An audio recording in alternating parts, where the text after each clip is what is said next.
Imagine a world where kindness reigns supreme. Sounds perfect, doesn't it?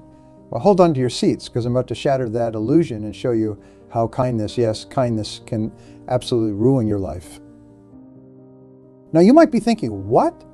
How could kindness possibly be a bad thing?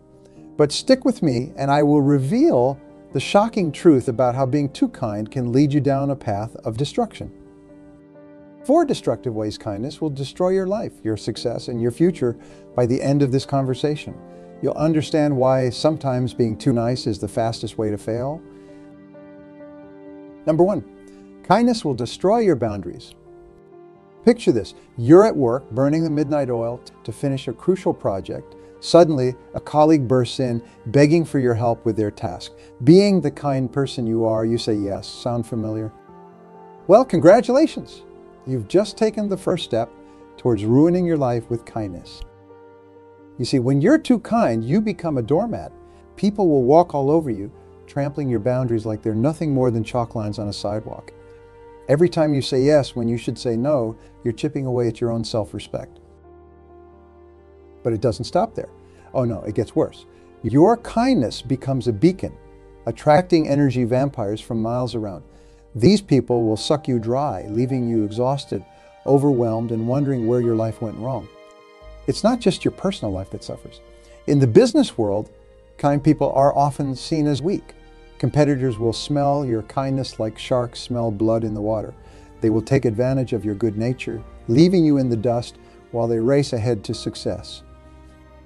Every time you say yes to someone else, you're saying no to yourself. Your dreams, your goals, your aspirations, they all take a back seat when you prioritize everyone else's needs above your own. But wait, you might be thinking, isn't it good to help others?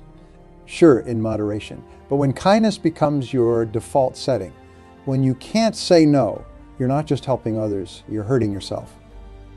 Principle of oxygen masks on airplanes. What do they always tell you? Put your own mask on first before helping others. Why? Because if you pass out from lack of oxygen, you can't help anyone. The same principle applies in life. If you drain yourself dry being kind to others, you'll have nothing left for yourself. So how do you avoid this trap? It's simple, but not easy. You need to learn the power of no. No is not a bad word. No is not unkind. No is a complete sentence. Start practicing it. Say it in the mirror. Say it to small requests. Build up your no muscle until you can use it when it really counts. Remember, your time, your energy, your resources, they're all finite. Treat them like the precious commodities they are. Don't give them away to just anyone who asks. Be selective. Be discerning. Be kind to yourself first. Let me give you a real-world example. I once knew a brilliant software engineer named Tom. Tom was the go-to guy in his company. Whenever anyone had a problem, they'd run to Tom. And Tom, being the kind soul he was, would always help. He will stay late, come in early, even work weekends to help his colleagues. At first, everyone loved Tom. He was the office hero. But then something started to change. Tom's own work began to slip. He was missing deadlines, making mistakes. He was exhausted all the time. His personal life was in shambles because he never had time for his family or friends. And you know what happened next? The very people Tom had been bending over backward to help started complaining about his performance. The company that had once valued him so highly was now considering letting him go. All because Tom couldn't set boundaries. He couldn't say no. Don't be like Tom. Learn to protect your time and energy. It's not a renewable resource. Once it's gone for good. And when you're lying awake at night, stressed and overwhelmed, all those people you've been so kind to won't be there to help you. But it's not just about saying no. It's about understanding the value of your yes. When you say yes to everything, your yes becomes worthless. But when you're selective with your kindness, when you choose carefully where to invest your time and energy, your yes becomes powerful. It becomes meaningful. If you had $1 million, would you give it away to the first person who asked? Of course not. You'd carefully consider where to invest it for the best return. Well, your time and energy are worth far more than $1 million. Treat them with the same respect. Now, I can already hear some of you protesting, but won't people think I'm selfish if I start saying no? And to that I say, who cares? It's your life. You're the one who has to live with the consequences of your choices. And let me tell you a secret. People respect those who have strong boundaries far more than they respect pushovers. In fact, setting boundaries is one of the kindest things you can do, both for yourself and for others. When you set clear boundaries, you're teaching people how to treat you. You're showing them what's acceptable and what's not. You're actually helping them become better people by not enabling their boundary crossing behavior. So how do you start setting boundaries? It begins with self-awareness. Start paying attention to how you feel when people make requests of you. Do you feel resentful, overwhelmed, anxious? These are all signs that your boundaries are being crossed. Next, get clear on your priorities. What's truly important to you? What are your non-negotiables? Once you know what matters most to you, it becomes easier to say no to things that don't align with your values and goals. Then practice communicating your boundaries clearly and firmly. Remember, you don't need to justify or explain your boundaries. A simple "I'm not able to do that" is enough. You don't owe anyone an explanation for taking care of yourself. And finally, be prepared for pushback. When you start setting boundaries, especially if you've been a pushover in the past, people might react negatively. They might try to guilt trip you or manipulate you into giving in. Stand firm. Remember, their reaction is about them, not you. In the end, setting boundaries is about self-respect. It's about valuing yourself enough to protect your time, energy, and resources. It's about understanding that you can't pour from an empty cup. By setting strong boundaries, you're not being unkind. You're ensuring that when you do choose to be kind, you can do so from a place of fullness and genuine desire, not obligation and resentment. Number 2, kindness will sabotage your success. How kindness can absolutely demolish your chances of success. You've probably heard the saying, "Nice guys finish last." Well, I'm here to tell you that it's not just a saying, it's a harsh reality. In the cutthroat world of business and career advancement, kindness can be your biggest liability. While you're busy being nice, holding the door open, and making sure everyone gets their fair share, your competitors are sprinting past you, climbing the ladder of success 2 rungs at a time. In negotiations, kind people often settle for less than they deserve. They're so concerned about the other person's feelings that they compromise their own interests. They accept the first offer, leaving money on the table. They agree to unfavorable terms just to avoid conflict. And where does that get them? Nowhere fast. But it's not just about negotiations. Kind people often shy away from self-promotion. They don't want to brag or seem arrogant, so they sit quietly doing great work, waiting to be noticed. Meanwhile, they're less talented but more assertive colleagues are shouting their accomplishments from the rooftops, earning promotions and raises. And let's not forget about innovation. True innovation often requires disruption. It means challenging the status quo, pushing boundaries, and sometimes stepping on toes. But kind people, they're too worried about hurting feelings or rocking the boat. They play it safe, sticking to the tried and true, never realizing their full potential. Now, I can already hear some of you protesting. But what about team players? Aren't they valued in the workplace? Sure, to a point. But there's a big difference between being a team player and being a pushover. Team players contribute their strengths and hold others accountable. Pushovers, they take on everyone else's work and never get credit for it. In the business world, respect often trumps likability. People might enjoy working with a kind person, but they respect and follow the person who gets results. And respect, my friends, is what leads to promotions, raises, and real success. Let me give you a real-world example. I once knew 2 salespeople, let's call them Mike and Sarah. They started at the same company on the same day. Mike was the nicest guy you'd ever meet, always ready with a smile, always willing to help out his colleagues, always putting others first. Sarah, on the other hand, was friendly but focused. She knew what she wanted and wasn't afraid to go after it. Fast forward 5 years. Where do you think Mike and Sarah were? Mike was still in the same position, beloved by his coworkers, but overlooked for promotions. Sarah, she was running the entire sales department. Why? Because while Mike was busy being nice, Sarah was busy being effective.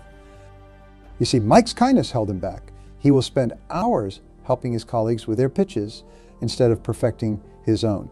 He will give away his best leads to teammates who are struggling. He will stay late to finish work others had left undone.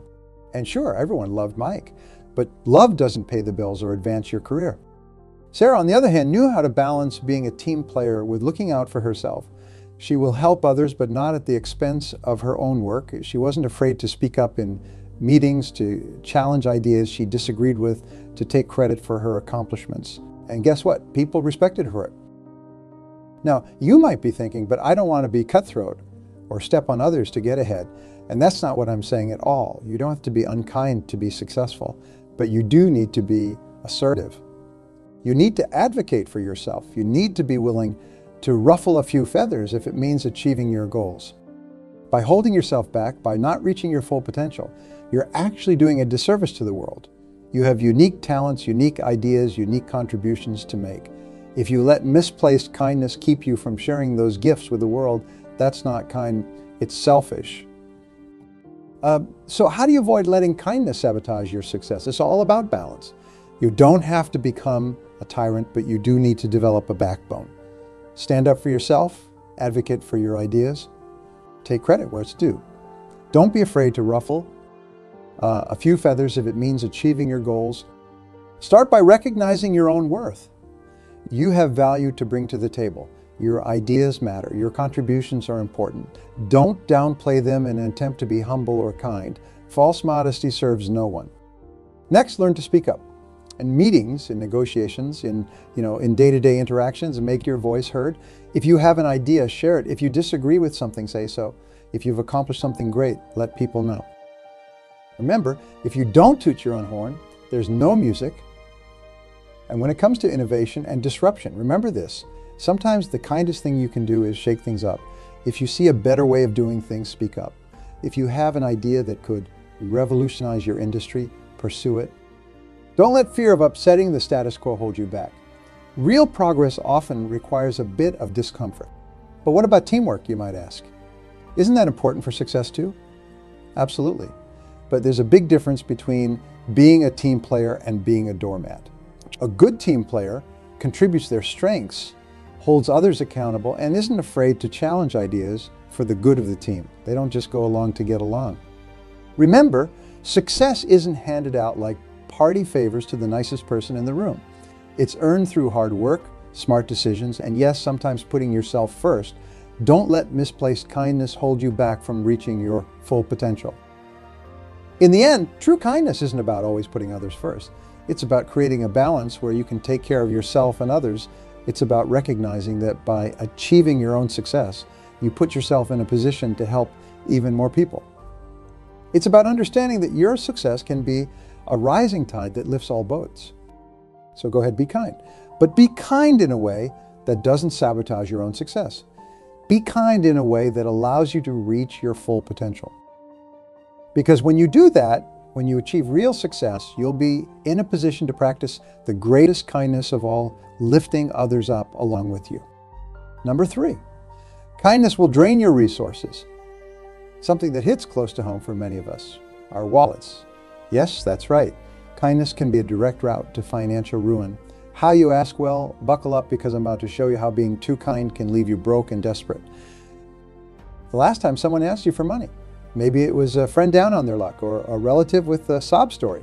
If you're a kind person, chances are you reached for your wallet without a second thought. And sure, it felt good in the moment.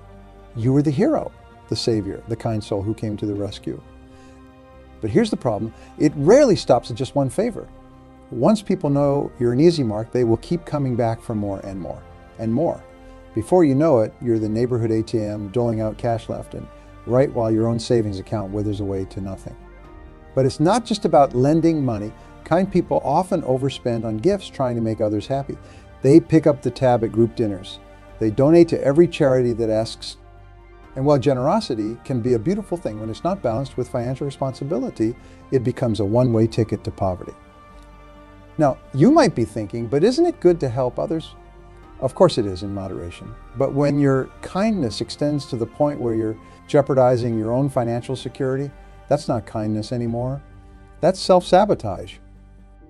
Every dollar you give away is a dollar that's not working for you. It's not being invested. It's not earning interest. It's not securing your future. Instead, it's enabling someone else's poor financial habits or funding someone else's dreams while yours get put on hold. Let me share a story with you. I once knew a woman named Lisa. Lisa was the kindest person you'd ever meet. She was always there for her friends and family, ready to help out in any way she could. And more often than not, That help came in the form of financial assistance. When a brother needed money for a down payment on a house, Lisa dipped into her savings to help. When her friend's business was struggling, Lisa loaned her money to keep it afloat. When her niece wanted to go to an expensive college, Lisa co-signed the student loans. At first, Lisa felt good about her generosity. She was helping the people she loved, and that made her happy. But as the years went by, Lisa's own financial situation began to crumble. She had no savings left. She was deep in debt. She couldn't afford to retire. And all those people she had helped, they had moved on with their lives, leaving Lisa to deal with the financial fallout of her kindness. Don't be like Lisa. Your financial security is not a game. It's not something to be gambled away in the name of kindness. Because let me tell you, when you're struggling to make ends meet, when you're lying awake at night wondering how you're going to pay your bills, all that kindness won't keep a roof over your head or food on your table. But it's not just about money. Kind people often give away their most valuable resource, their time. They volunteer for every project, chair every committee, and say yes to every request for help. But time, my friends, is money. Every hour you spend helping someone else for free is an hour you're not spending on your own goals, your own business, your own success. If you're constantly giving away your time and energy to others, when are you working on your own dreams? When are you building your own business? When are you advancing your own career? The harsh truth is you're not. You're too busy being the support system for everyone else's ambitions, while your own wither on the vine. Now, I can already hear some of you thinking, but isn't it selfish to focus on my own goals? And to that, I say, absolutely not. In fact, it's the most responsible thing you can do. Because when you achieve your own success, when you secure your own financial future, you're in a much better position to help others in meaningful ways. Would you rather be the person always scraping by, always living paycheck to paycheck, always having to say, I'm sorry, I can't help when a real emergency comes up? Or would you rather be the person who's built a solid financial foundation, who can offer real substantial help when it's truly needed? The choice is clear, but to get there, you need to start treating your resources, your money, your time, your energy, with the respect they deserve. These aren't unlimited commodities. They're precious, finite resources that you need to allocate wisely.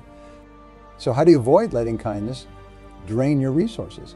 It starts with setting clear financial boundaries. Learn to say no to requests for money. Create a budget and stick to it, including a set amount for charity and helping others.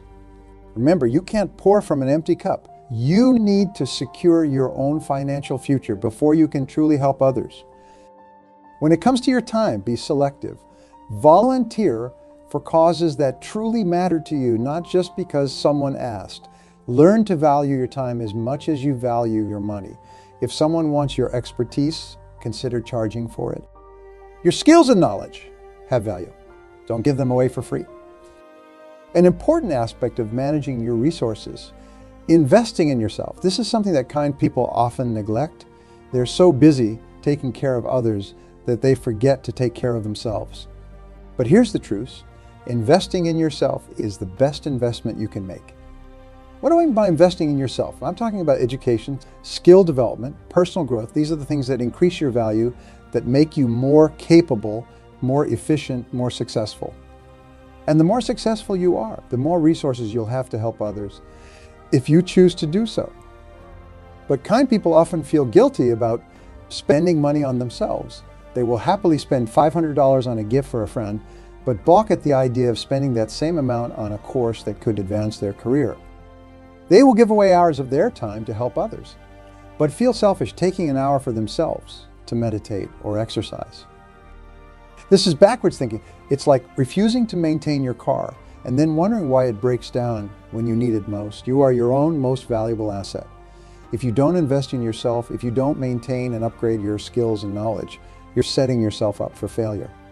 And let's be clear, failure isn't kind. There's nothing kind about being unable to support yourself. There's nothing kind about becoming a burden on others because you didn't take care of your own needs. True kindness starts with being kind to yourself. Start investing in yourself. Take that course, buy those books, attend that conference, hire that coach.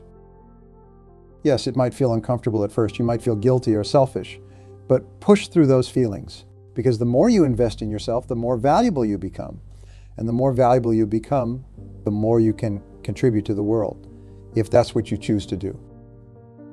Now let's address another way that misplaced kindness can drain your resources by making you an easy target for manipulators and users. You see, there are people out there who are experts at spotting kind-hearted individuals. They see your kindness not as a virtue to be respected, but as a weakness to be exploited. These people will come to you with sob stories, with grand plans, with urgent needs. They will appeal to your kind nature, your desire to help. And if you're not careful, they will bleed you dry, financially, emotionally, and spiritually. I once knew a man named David. David was successful, wealthy, and incredibly kind. He loved nothing more than helping others. But his kindness made him a magnet for users and manipulators. People were always coming to him with investment opportunities or tales of hardship. And David, being the kind soul he was, always wanted to help. Over the years, David lost millions to scams and bad investments. He was taken advantage of time and time again. By the time he realized what was happening, it was too late. His wealth was gone, and along with it, his ability to truly help those in need. Don't be like David. Learn to recognize the signs of manipulation. Be wary of people who always have a crisis, who always need your help, who never seem to get back on their feet despite your assistance. These people aren't looking for help. They're looking for a perpetual handout. Remember, true kindness isn't about enabling dependence. It's about empowering independence. If your help isn't moving someone towards self-sufficiency, it's not really help at all. It's enablement. So how do you protect yourself from these kindness vampires? It starts with developing a healthy skepticism. Question people's motives. Don't be afraid to say no. And most importantly, set clear boundaries and stick to them. If someone asks for your help, be clear about what you're willing to do and what you're not. If you lend money, treat it like a business transaction. Set clear terms for repayment and stick to them. Don't let emotional manipulation override your common sense. And remember, it's okay to help people, but not at the expense of your own well-being. You are not responsible for solving everyone else's problems. You are not the world's safety net. Your primary responsibility is to yourself and your immediate family. Everyone else is secondary. Another insidious way that kindness can drain your resources by making you a dumping ground for other people's emotional baggage. Kind people often become unofficial therapists for their friends and family. They're always there to listen, to offer support, to be a shoulder to cry on. And while being supportive is admirable, when it's taken to an extreme, it can be incredibly draining. Emotional labor is real labor. It takes time, it takes energy, and it takes a toll on your own mental health.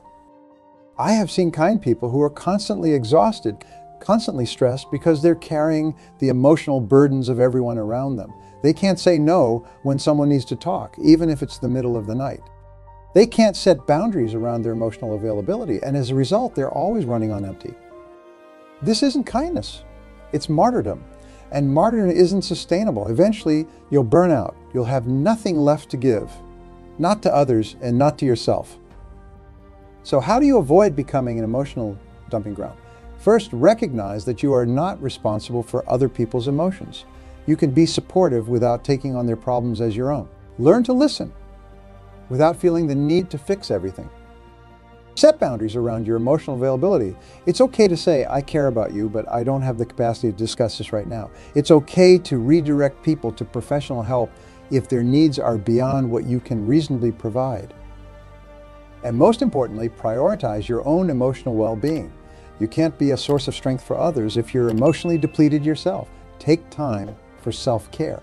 Process your own emotions. Seek professional help if you need it. Remember, you're not being unkind by taking care of your own mental health. You're ensuring that you can be genuinely supportive in a sustainable way. A final way that kindness can drain your resources by making you neglect your own needs and desires. Kind people often put themselves last. They will bend over backwards to fulfill others' wants while ignoring their own needs. They will work overtime to help a colleague meet a deadline, even if it means missing their child's recital. They will spend their last dollar on a gift for a friend, even if it means they can't afford their own necessities. They will exhaust themselves taking care of everyone else, leaving no energy for their own self-care. This isn't kindness, it's self-neglect.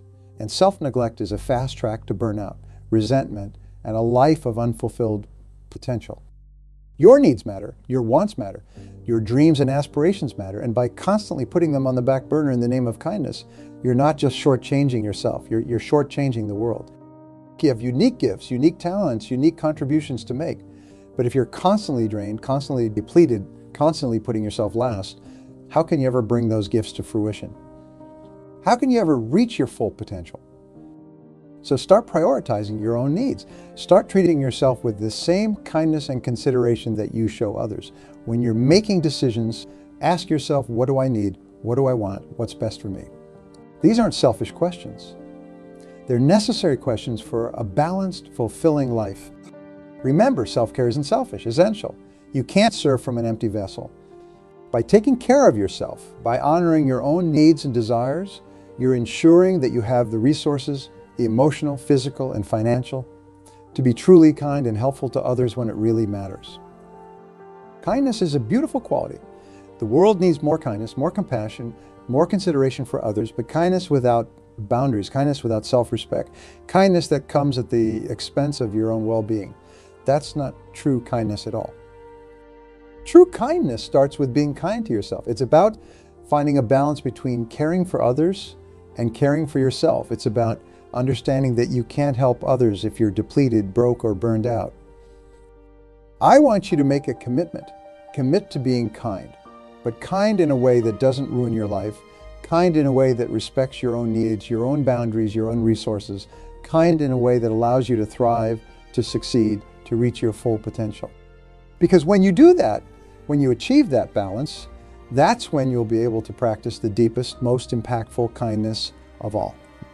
You'll be able to lift others up, not by tearing yourself down, but by serving as an example of what's possible when you respect yourself as much as you respect others. Remember, the world doesn't need more martyrs. It doesn't need more doormats. It needs strong, successful, self-respecting individuals who have the resources and the energy to make a real difference. Be kind, yes, but be kind wisely. Be kind in a way that enriches your life, not ruins it. Be kind in a way that allows you to become the best version of yourself, because that's the version of you that the world truly needs.